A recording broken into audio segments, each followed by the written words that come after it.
Good morning, what's good, guys? It's your girl MJ. So, I just have a few words of encouragement today. No matter what you're doing in life, I want you to be a little bit easier on yourself. Sometimes it's easy to blame yourself and, um, say you're working with someone and management is a little bit tough and you really need the employment. It is okay to remove yourself from that environment and look elsewhere. I'm sorry, guys. I'm always looking like at my camera up here, but I have to look over here, so bear with me. It's okay to go expand your horizon. So to figure out different careers, different areas to work in. You don't even have to be upset or play tit for tat with the person that triggered you or targeted you in the work environments for you to remove yourself, because it happens, especially in caregiving. It's so catty and messy, it's ridiculous. And some people that are managers and business owners, they do not deserve to be managers and business owners. They do not deserve to have a good team and probably not even a good worker like you. Um, and drink water, guys. I got a little water right here. I'm a little bit, with the pop, but pop is so bad for you, it's ridiculous. Um, it's way too many things in soda that is not good for you. So please, if you take anything out of this video, do not drink soda. That's one. So basically, because I was dealing with some lady that was very, very confrontational, and I'm not confrontational at all.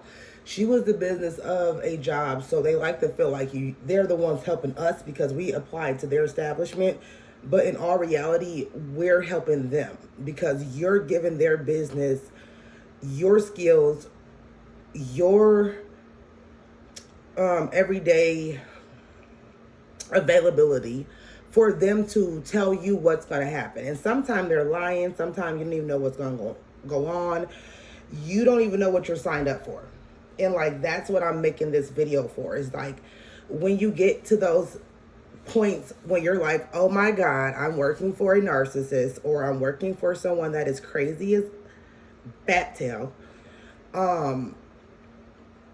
you have to try to figure out ways around that. Like, there's so many things that she did wrong that could land her in a really, really uncomfortable situation for her business based off of the line of ethnics that she believed that she is discriminating, but actually you're not. Nothing that she does is really ethical, but that's neither here or there. When it comes to things like that, it's like certain things I can't speak on because you agreed to work for this company and it's a HIPAA law. But the HIPAA law is more for the privacy of the patients. If you are dealing with bad management that is having you do other things outside of your job criteria, you can report the business. You can do what you need to do to see that that individual is at least tamed for that bad behavior, so you don't have to go through that anymore. But for me, I would rather just leave it alone and let spilled milk be spilled milk, because we all know spilled milk can be cleaned up. So to sit there and argue with a narcissist, I've been there, done that. The arguing is non-existence. Like, that's what they want. They need that to feel empowered. They need to disrespect people to feel empowered. So this lady already knew once I met her, like, it was something about her that I'm just like, ooh, and ooh.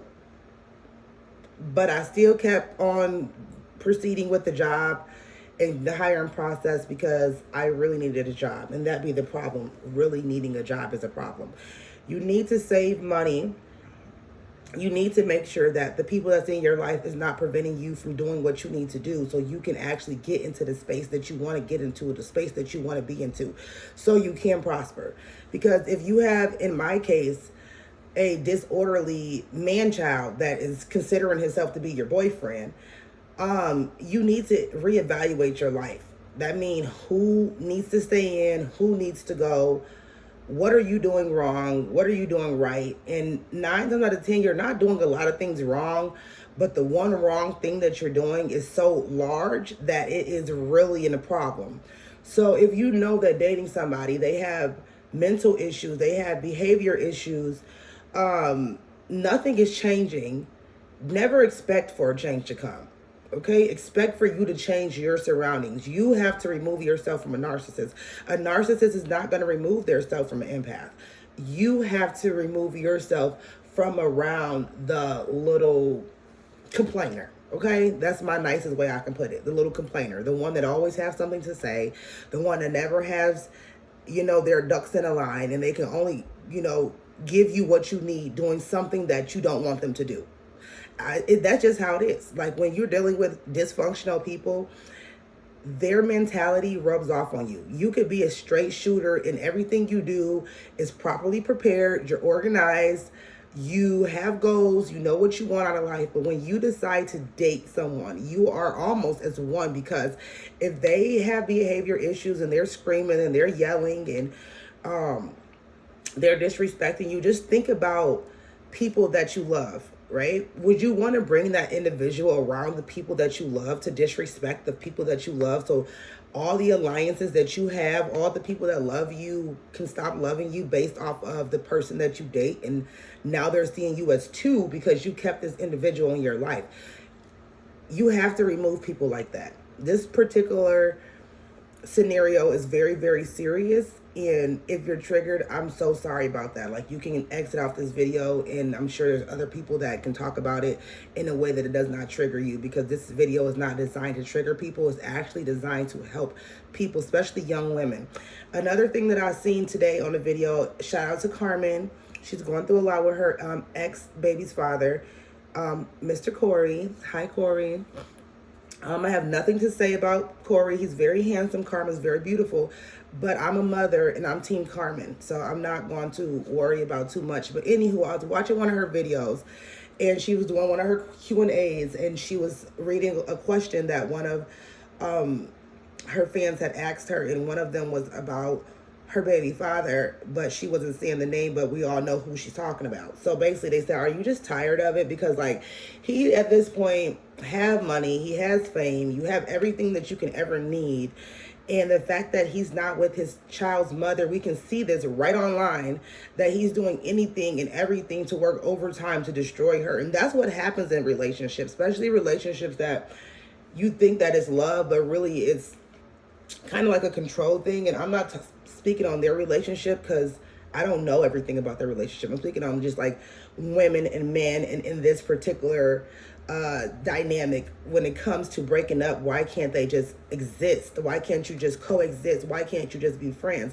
It's almost like they get into the mentality that if I can't have you, I don't want no one to have you. And they just start bringing you down, slandering you, sending flying monkeys your way, you name it. But one thing Carmen said that stuck out to me, because this applies to me: you cannot continue to make the same mistakes that you make in your 20s and your 30s. So when you're thinking about bad relationships, you're thinking about, your childhood, you're thinking about your first baby's father, or if you have the same baby father, kudos to you. Everybody don't have that same story. And I really advise people that have one baby daddy to be generous and very nice to those that have multiple baby daddies, because certain people end up in these narcissistic dynamics based off of their family generations, and they date the wrong type of men, and it almost takes until you've been hit across your head, and not physically, it can be spiritually, mentally, or physically, but it takes so much for you to wake up and be like, I'm done with that. Like, I didn't know where my issue was, but hold on, it's right there. It takes a little while for that. Everybody is not going to have that mentality where they just can just see a narcissist, know that this person is a bad person, or know that this person has some mental health issues. And another thing that empaths do, they like to take on responsibility of trying to change somebody. One of my kids' fathers had told me this before. He said, MJ, you cannot change people. You can't change people and believe people the first time. And he was not just talking about everybody, but he was talking about people of his sort. So like, certain people don't understand, why do I still have a lot of love for not only one of my baby fathers, but all three of them? Uno, dos, tres. Because spiritually, they have helped me a lot. Like, a lot. And like, everybody is not going to have that two-parent household. And me and all my baby fathers, we never have had that. No, not one of them had a two-parent household, nor did I have a healthy two-parent household either. So a lot of time you guys trauma bond and you guys fell in love for the wrong reasons and you guys soothed each other wounds and felt the need to put a bandage over it instead of actually allowing that space to heal and for you to move forward in a healthy manner. So in all reality, this video is designed to let you guys know to be nice to yourself and also be nice to the narcissist. You do not have to kiss the narcissist's butt, but vengeance is for God. God will handle whom he feels necessary to be handled. If someone mistreats you, walk away and don't react. And I understand that that's hard because you feel like, oh my God, they disrespected me. Oh my God, they treated me. I want you to try to silently not react and just walk away and understand just how loud that is. No reaction is a reaction. Believe me, they know what they're doing. So when you don't react, they mind can't even understand, like, why aren't you reacting how I want you to react? And that's just how you know that an empathic person is definitely a better person than a narcissist. It's just that simple. You don't have to worry about who's going to get the last lick, who's going to say the last word, who's going to have the most to say, who's going to talk about who's going to hit below the belt. First of all, if someone's hitting below the belt, there's no need to even have a conversation because you guys are already enemies. You guys are already not where you want to be. So this was Chosen Monet. I hope you guys have a good day. This was a good video. I hope you guys can learn from it. Again, remember, vengeance is for God. And another little thing about the lady that I wanted to, I would say, get my lick back, but I'm not going to because I'm a spiritual person and I'll leave vengeance for God. Like, when I look behind me from everyone that have done me wrong, God has already handled those people. I did not have to touch them, put hands on them, think ill will. Most of the time I sat in a space of, they kind of treated me or they kind of, got the best of me or whatever. But after an hour or two go by, I normally realize, like, you're good. Like, God got you. You're good. Like, don't worry about it. But the last thing I want to tell you guys about this video is I had cleaned up a lady's house for this particular woman that I worked for.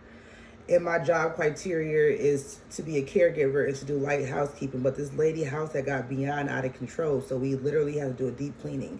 She had me carrying chairs to the trash can. She had me carrying trash to the trash can. She had me just doing the most. Like, say a house is hoarder and we are all in here. She had like 4 or 5 caregivers at one house cleaning as if she's paying us to do a cleaning. At the end, the homeowner wanted to treat us to a Whataburger meal. Not only just the burger, the whole meal. So this lady spent a good $65 on us because, one, she know that the boss is only worried about herself getting paid because she only had us on like a few dollars salary compared to what they would have you being paid if you were doing deep cleaning.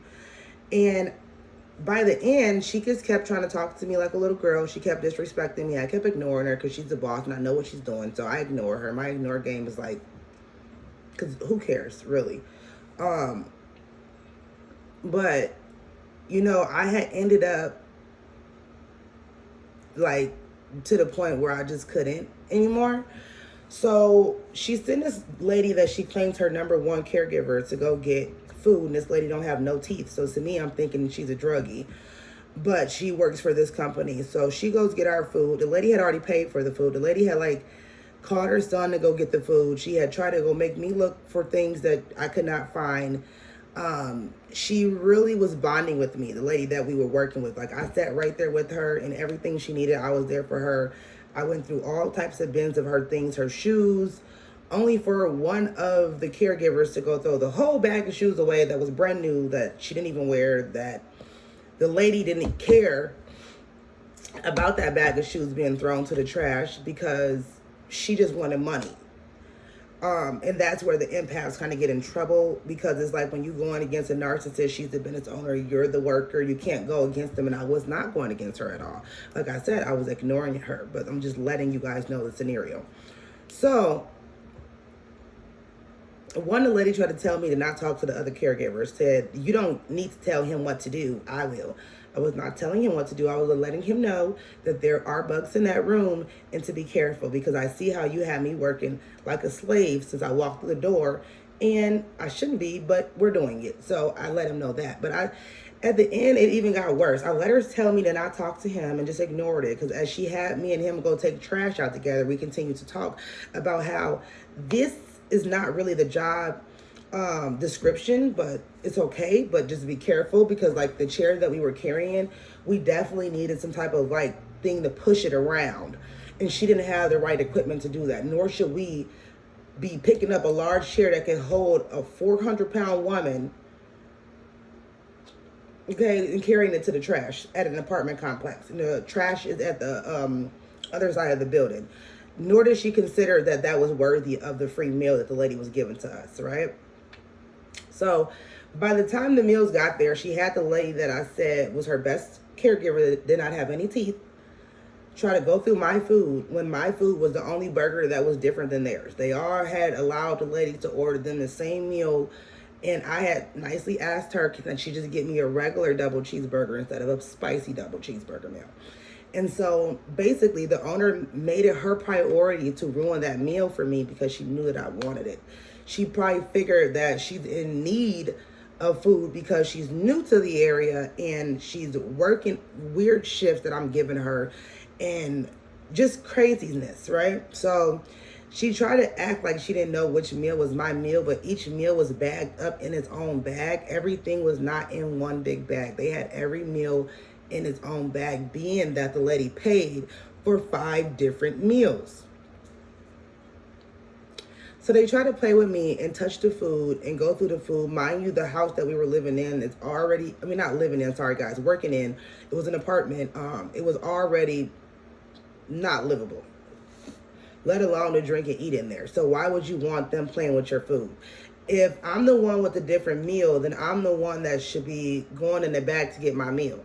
Not only that, the management was already doing way too much. Like, I'm not going to speak on everything that she was doing that was illegal because, one, I don't want to have bad blood with her.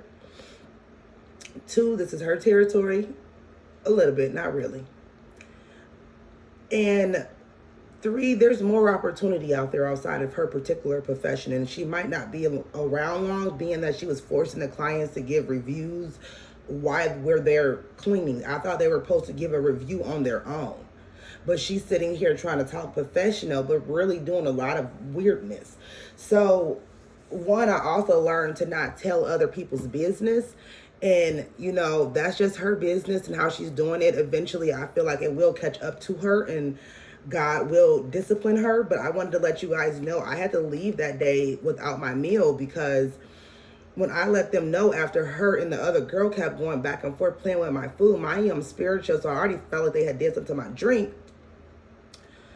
I decided to just say, I don't want it. It's fine. I don't want it. So I tried to continue to work my hour, but she decided to be triggered herself because I said I no longer wanted the meal, which I have an option to say I don't want the meal. If you're going to touch on it, you and another caregiver are going to touch on my meal. And if you work in caregiving, you know this. Like, girls and people be so jealous of the chosen ones, and they be so jealous of certain people, and they have way more than you, but they want to break you down so bad that they would do anything to humiliate you, to belittle you. And she tried to get into a whole argument at this client's house to where we could have probably possibly got to fighting. I removed myself. I did not fall for it. The other male caregiver had asked me, was I okay? I let him know yes. I tried to give him the paper, and it wasn't much he can do because he works for her. We both work for her. So I had to leave, but it was totally fine. I've never, ever experienced nothing so unethical in my life, nor was I going to play with her. Like, I deserved my meal just like everybody else. I had did cleanings, and I've done so much stuff in that house. It was ridiculous, including take trash out, right? Chairs and all kind of stuff. There was no reason why, now that the meals are here, she's still triggered. I guess her and the young lady had been there since 11 a.m. and we were going to be there from 11 to 5. I got there about 12 or 1, but I did not know about the job that I could have went to go work that day, because prior she had took me off the schedule because she had gave me some client the very next day instead of giving me an ethical amount of time to go over my schedule. I never had a time to like look at my schedule with her and go over it. It's just like she just giving it to you. Go, go, go, go, go, go, go, go. Not teaching me about what they're going to need there. Now, meeting me at no places, which I don't need to do any of that, but I do at least need time to go over my schedule so I can know what I have to do prior to getting there. So it was a lot going on. Let's just wrap it up. It was a lot going on with this particular lady and establishment. And if you're ever experiencing that, it's okay to leave. It's okay to leave, because once I got my paycheck, she had also shorted some of my hours. So it's like, if I would have the first day when I met her and I just would have trusted my intuition, I wouldn't have experienced any of the above, because I already knew that it was red flags jumping out from the time we had the interview. She even started to copy some of my professional words and my choice of words and certain things that I call people, certain things that I say. And I always get that out of certain women. Like, certain women come around and they want to copy you. They want to mimic everything you do. They want to act like you. They want to, low-key be you. Or maybe they don't want to be you. They just want to take all the good qualities out of you to make their self better. Because I know I've talked to narcissists before, and some of them are so big-headed. You would really think that a narcissist is somebody if you allow them to run their mouth. If you mentally, block them out, like it's going in one ear and out the other, it doesn't even matter, because half of this stuff they talk about is totally monkey poop. Let's be real here. So anyway, I hope this video helps you out, guys. It's not about the meal, it's about how you be treated. When you work for someone, they should respect you, they should honor you. They should not use you like some piece of meat where they can just slap her on the wall and slap her on the floor and do this and do that. They should treat you like a human being. You went into the establishment, they treated you like a human being to get hired. Once you're hired, if they decide to start having you do other things outside of your job description, they start to disrespect you, they start to try to lie on you, you need to leave that establishment. There's too many red flags for you to continue to move forward. There's too many jobs in the world. We have all kinds of jobs. It's just hard because everybody don't know what they want to do. And if you completely party your whole 20s, it's going to be hard in your 30s, because you're trying to figure out your life and your career all in those next years. In 20, the years from 20 to 30, it goes fast. Believe me. It'd be like, it'll go fast. You'll look up, look right, look left. It'd have been the came and went. So set goals, write yourself notes, watch videos with so many people like us on YouTube now to help other people out. Pray. Always have a bond with God, and that relationship is one-on-one. So what you and God talk about, you can't discuss those things with everybody. You can't always be the kind of person that throw out, God do this for me and God does that for me. Yes, God does stuff for everybody. Okay, so remember that time with him is sacred, and it's between you and him, and he will handle all your enemies and whom done you wrong. Karma do not miss a beat. She might miss a season, but she don't miss a beat. Okay, and your heart beat every day, all day. Karma don't miss. I promise you. So guys, have a good day. This is Chosen Monet.